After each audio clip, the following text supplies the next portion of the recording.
Hello friends, आपका आज के लेक्चर में बहुत बहुत स्वागत है। आज हम लोग एक नया टॉपिक पढ़ेंगे। आज का टॉपिक है प्रतिरोधों का श्रेणी क्रम संयोजन। तो देखिए, प्रतिरोधों का संयोजन हम लोग दो प्रकार से करते हैं। प्रतिरोधों को श्रेणी क्रम में और समांतर क्रम में दो प्रकार से जोड़ा जा सकता है। प्रतिरोधों को जोड़ने की आवश्यकता क्यों पड़ती है? तो कभी कभी हमें आवश्यकता अनुसार प्रतिरोध उपलब्ध नहीं हो पाते हैं, इसलिए हमें प्रतिरोधों को जोड़कर भिन्न भिन्न प्रकार के भिन्न भिन्न ओम के प्रतिरोधों को बनाना पड़ता है। इसलिए हम प्रतिरोधों को संयोजित करते हैं, यानी कि जोड़ते हैं।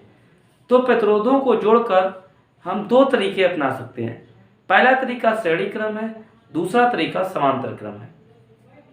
तो आज के वीडियो में हम लोग श्रेणी क्रम संयोजन के बारे में पढ़ेंगे कि प्रतिरोधों को श्रेणी क्रम में जोड़ने पर उनकी तुल्य धारिता का सूत्र क्या प्राप्त होता है।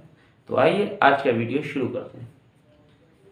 देखिए, यहाँ पर हमने तीन प्रतिरोध ले रखे हैं और तीनों प्रतिरोधों को श्रेणी क्रम में जोड़ा गया है।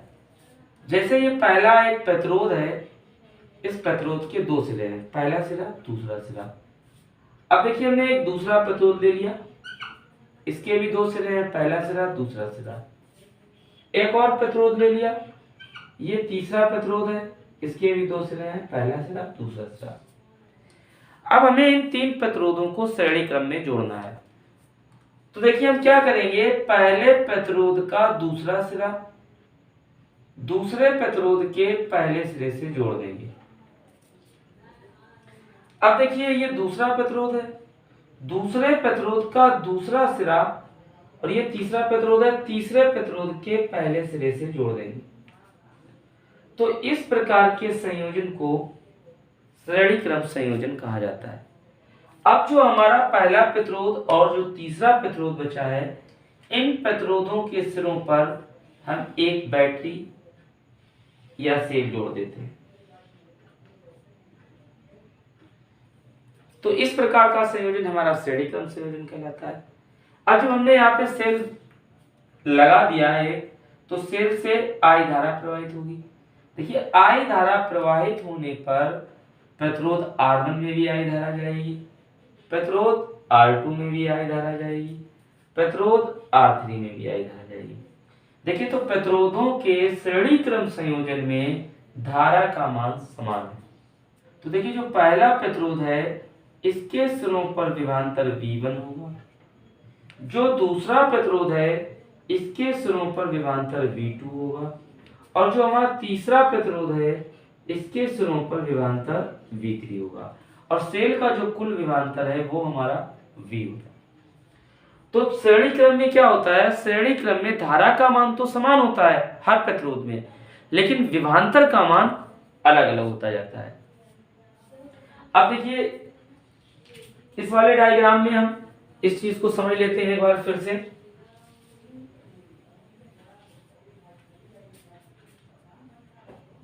देखिए, यहाँ पे भी हमने तीन प्रतिरोध लगा रखे हैं। पहला प्रतिरोध हमारा R1 है, ये दूसरा प्रतिरोध हमारा R2 है, ये तीसरा प्रतिरोध हमारा R3 है। तो देखिए, तीनों ही प्रतिरोध यहाँ पर श्रेणी क्रम में जुड़े हुए हैं, क्योंकि पहले प्रतिरोध का दूसरा सिरा दूसरे प्रतिरोध के पहले सिरे से जुड़ा है, दूसरे प्रतिरोध का दूसरा सिरा तीसरे प्रतिरोध के पहले सिरे से जुड़ा है, और इसमें धारा का मान समान है। तो ऐसे प्रतिरोधों को हम श्रेणी क्रम संयोजन में जुड़े हुए प्रतिरोध कहते हैं। और जब हमने इन प्रतिरोधों के सिरों पर विभवांतर V लगाया, तो विभवांतर V लगाने से परिपथ में I धारा प्रवाहित हुई। तो I धारा प्रवाहित होने पर जो पहले प्रतिरोध के सिरों पर विभवांतर होता है वो V1 होता है, जो दूसरे प्रतिरोध के सिरों पर विभवांतर होता है वो V2 होता है, और जो तीसरे प्रतिरोध के सिरों पर विभवांतर होता है वो हमारा V3 होता है। क्योंकि जो विभवांतर होता है, विभव में अंतर होता है, वो हर बिंदु पर अलग अलग होता है, इसलिए तीनों प्रतिरोधों में विभवांतर का मान अलग अलग होता है। अब देखिए, हम इसका डेरिवेशन करते हैं। तो यहाँ पर देखिए, धारा का मान तो तीनों प्रतिरोधों में समान है, लेकिन विभवांतर का मान तीनों प्रतिरोधों में अलग अलग है। देखिए दोस्तों, हमने फार्मूला पढ़ रखा है R is equal to V upon I, R is equal to V upon I। लेकिन जब हम यहाँ से V1 अगर V बराबर निकालें तो हमारा यहाँ पे हो जाएगा IR। ये एक फार्मूला होता है विभव का। अब देखते हैं, तो पहले प्रतिरोध के सिरों पर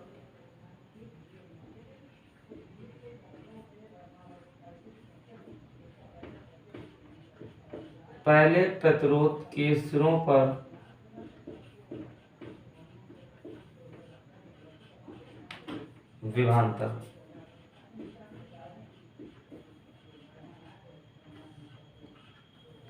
अब देखिए पहले प्रतिरोध के सिरों पर विभवांतर कितना है, V1। अब देखिए धारा कितनी है, I। प्रतिरोध का मान कितना है, R1। तो V1 बराबर IR1। देखिए हमने यही फार्मूला पढ़ा है, V बराबर IR, इसी बेस पे लिख दिया।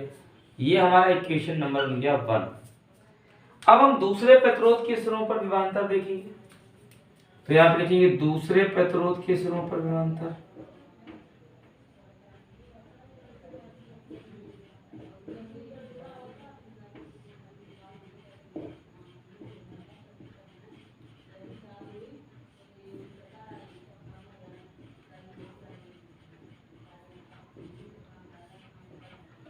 अब देखिए इसी तरीके से जब दूसरे प्रतिरोध पर निकालेंगे तो दूसरे प्रतिरोध पर विभवांतर V2 है और धारा यहाँ पर भी I।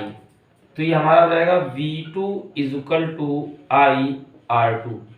इसे डाल लेंगे इक्वेशन सेकेंड। इसी तरीके से तीसरे प्रतिरोध के सिरों पर विभवांतर देखेंगे,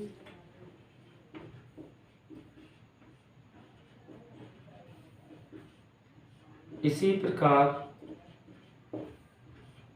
तीसरे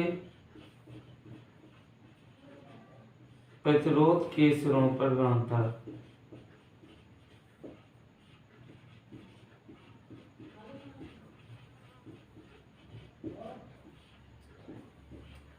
जब तीसरे प्रतिरोध के सिरों पर विभवांतर निकालेंगे और तीसरे प्रतिरोध के सिरों पर विभवांतर V3 है तो हम इसे लिखेंगे V3 is equal to IR3, equation number 3। अब यदि दोस्तों हम इन तीनों प्रतिरोधों के स्थान पर एक R प्रतिरोध की कल्पना करें, ये माने कि तीनों प्रतिरोध मिलकर एक R प्रतिरोध का निर्माण करते हैं और इस R प्रतिरोध के सिरों पर V विभवांतर लगा है तथा उसमें I धारा प्रवाहित हो रही है। तो हम यहाँ पे नई लाइन से लिख सकते हैं, यदि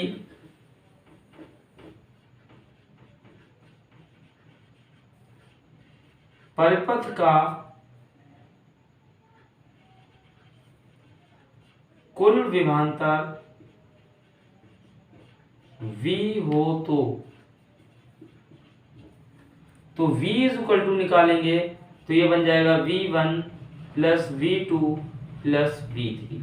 क्योंकि हमने सोर्स बैटरी द्वारा यहाँ पर V विभवांतर दिया था, यही विभवांतर 3 जगह डिवाइड हो जाता है, जिसे हम V is equal to V1 plus V2 plus V3 कहते हैं। अब देखिए यहाँ पे अगर V1 की वैल्यू रख दें तो हो जाएगी IR1, V2 की रख दें तो हो जाएगा IR2 प्लस V3 की रख दें तो IR3। V is equal to अगर यहाँ से I कॉमन ले लिया जाए तो अंदर बचेगा R1 plus R2 plus R3। इसे क्वेश्चन नंबर 4 मान लेंगे। अब देखिए अगर तीनों प्रतिरोधों के स्थान पर एक R प्रतिरोध माना जाए और इनके सिरों पर विभवांतर V माना जाए और उसमें प्रवाहित धारा R मानी जाए, तब हम यहाँ पर V is equal to IR ले सकते हैं। ये इक्वेशन नंबर हमारा 5 हो जाएगा। अब देखिए समीकरण 4 और 5 की तुलना कर देंगे। जब देखिए बाएं ओर के पक्ष बराबर हैं तो दाएं ओर के पक्ष भी बराबर हो जाएंगे। तो हम इसे इस तरीके से लिख सकते हैं, IR बराबर I into R1 plus R2 plus R3। I से I यहाँ कैंसिल हो जाएगा, R इज इक्वल टू मिलेगा R1 plus R2 plus R3। दोस्तों यही हमारा श्रेणी क्रम में प्रतिरोधों के संयोजन का सूत्र होता है।